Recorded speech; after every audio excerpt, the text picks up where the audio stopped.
Today we're going to make my most favorite chocolate chip cookies, but I am all out of all-purpose flour, so we're going to make them with rye flour and just see how it goes. You know that we love to experiment with an alternative flour. I already browned my butter and let it cool because that takes some time, and I was doing some stuff around the house and I was like, I can just put this on the stove. So brown your butter. The most important chocolate chip cookie to me always has brown butter. Also, I'm gonna freeze some. Scoop them, put them on a tray, freeze them, put them in a bag. I'm very excited about it. Sometimes you can just bake one at a time. Do you know what I'm saying? I love to have a cookie dough in the freezer. Okay, rye flour.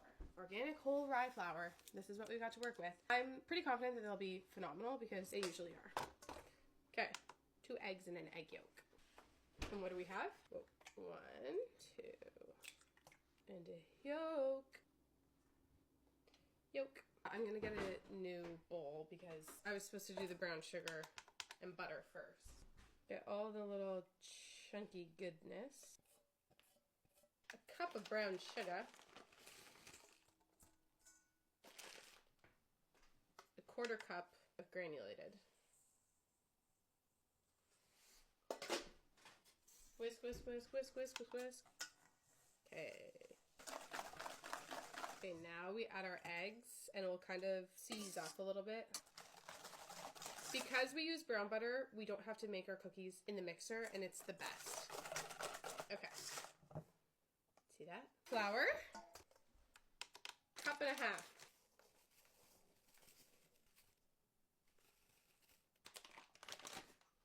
Salt. Baking soda. Wherefore art thou my measuring spoons? Teaspoon.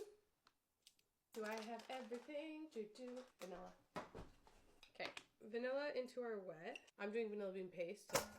You can't see this, but a good chunkaroni. So we got big bowl, little bowl. I guess that we could switch over to this one.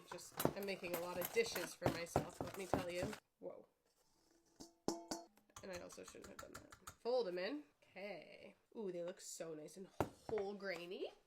I guess that's the whole point. Like the deliciousness of just like, it's like nutty. We need cookie scoop. We need a tray. We don't need it to be huge because they're not spreading. Okay. We do need to line it though. Should I put the oven on?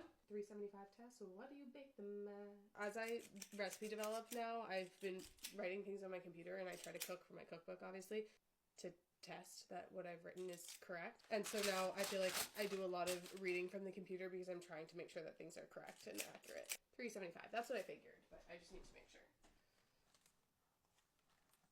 Cookie scoop. This bad parchment situation, but whatever. See that? Boom. Boom.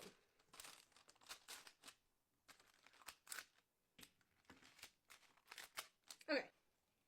See that? We're going to put it in the freezer like this until they're frozen solid, and then we'll put them in a plastic baggie. Don't leave them in there, though. It's very important. Like a couple hours, maybe an hour, maybe 2 is fine. But if you leave them open air, they get like too hard, and they taste like freezer, and you don't want that. Okay. But we're going to bake these two. Uno.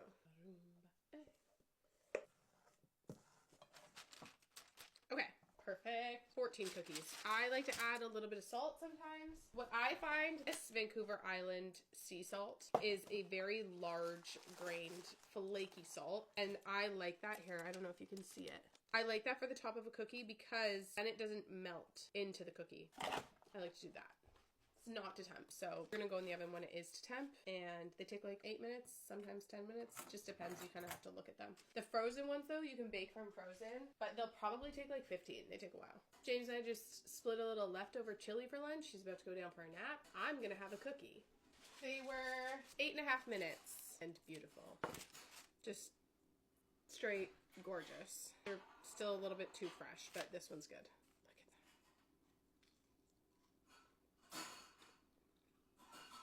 The rye gives me the same vibe as the buckwheat, which is my favorite.